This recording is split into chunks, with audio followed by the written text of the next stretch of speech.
Hello, well, I'm back home again. It's 24 hours after I got home from the mission in week 4. We've had a most amazing time. We went with expecting nothing when we booked in, and I must say I did pray really hard that we'd all have a roof over our head and a meal to eat every day. And God gave us good measure, pressed down, running over, and pressed down and running over. Phenomenal. We had a phone call a week before we went on the mission, or 10 days, from a lovely lady called Eva, who said, "Oh, you mustn't sleep outside. You can stop at ours." And she just rang people up along the route, and well, we had a most amazing time. We stopped the first day in Newcastle Emlyn. We met the vicar, the Reverend Jonathan, and his wife Melanie, and I must thank them for their fellowship and their help and the food. We stopped in the Jubilee Centre, which Mike and Christine opened for us and helped us and fed us like kings, or kings and queens, because there was a lady in the team as well, because we had Andy Gibson and June joined us. They turned up on the launch service, and they asked if they could join us, and we said, of course, it'd be fantastic. We then spent 2 days in Newcastle Emlyn. We spoke at the church service when 3 or 4 gave their lives to Christ, well, the ones that we know of. And in the afternoon, one of our team was out knocking on the door, and it started to rain quite heavy. But the one they knocked on, the first one that opened to them, she asked them to come in because she wanted to ask Jesus into her life. She'd been in the service that morning, and she wanted to ask Jesus into her life. And next day, another lady who'd been in the service called out to them in the street in Newcastle Emlyn because she wanted to ask Jesus into her life as well. Amazing. On the Monday, we moved on to Henlan and stopped with Amir and Diane in their lovely house in the village there. A great fellowship with them. Stopped the night and then moved on, walked on the next day to the Long Barn at Capeldowie, which is owned by Tom and Eva Conscient.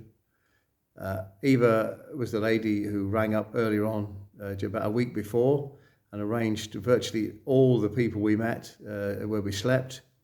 And we stopped with her and Tom for 2 days in their self-catering accommodation, which was wonderful. And she and Tom, on the spur of the moment, arranged for the Wednesday night. We were there Tuesday night and Wednesday. For the Wednesday night, a meeting in the pole barn in the middle of the field where the sheep had just been weaned from their mothers. And so they were calling out all the time. And they had, I don't know how many people, 20, 30 people turned up, including the international Welsh tenor, Hugh Preedy. And he sang for us, and he gave us a word first, which was very good. A lovely, lovely Christian man. And then Robert Stewart gave his testimony, and we did an appeal, and 4 people gave their lives to Christ that we know of. We then prayed for a lot of people, and we had a wonderful time. We finished that night about 11:30, 12 o'clock. Next day, Eva told me that she'd rung up the Reverend Roger Locke at a chapel which I cannot pronounce. It's in Rossum-Colne, and we walked to his chapel, met him there, and he did a lovely service for us. And we had tea and biscuits with him, and he supplied that. And then we slept on the floor in the chapel that night. And we went down into the town, and we had some amazing God instances happened in there. We thought it would be in the pub, but it wasn't. It was outside on the streets.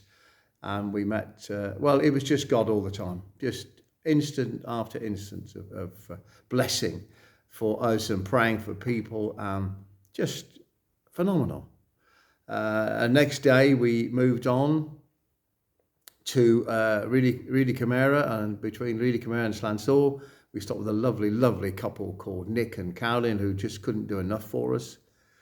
And we put all our belongings in there, and we did a bit of door-to-door in both places. And that night, on the spur of the moment, they also had arranged a meeting in the local church, and the Vicar Patrick came along and was a big support to us and welcomed us in. And we did an appeal at the end of that as well. But as far as we know, no one gave their lives to Christ, but who knows? And then we prayed for a lot of people, and we got home that night about 10:30, I suppose, 11 o'clock.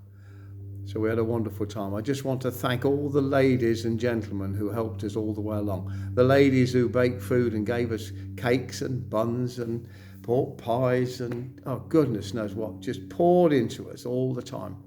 I thank them for their help and their love and their affection and their fellowship and their prayers, and all the people who put us up. And we just met people in the middle of nowhere and we prayed for them. We met them on the streets and prayed for them. We always seem to turn up at exactly the right time, not our timing, of course, God's timing.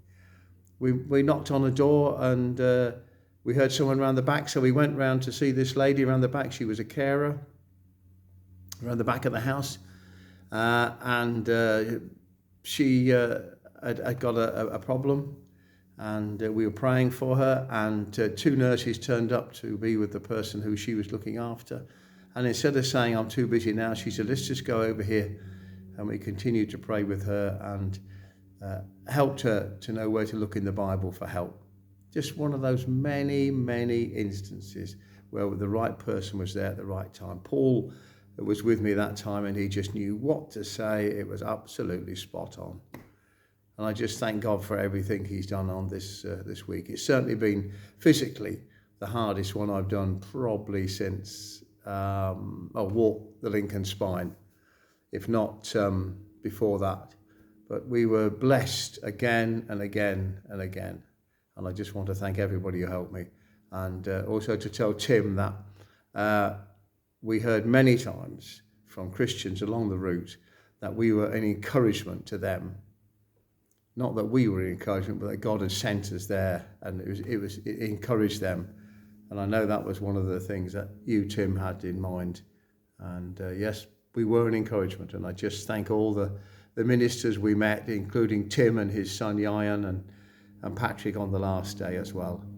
And the way station at Llansoul is going to be in the schoolroom at Llansoul Churchyard. And it's also going to have bunks and showers and a little kitchen for pilgrims to use. And it's been a wonderful week. And I thank you all for your prayers. I thank Bob Barnes and the prayer team for all you've done. You've no idea how you lifted us and helped us during those times. It was just phenomenal. Thank you so much for all your help.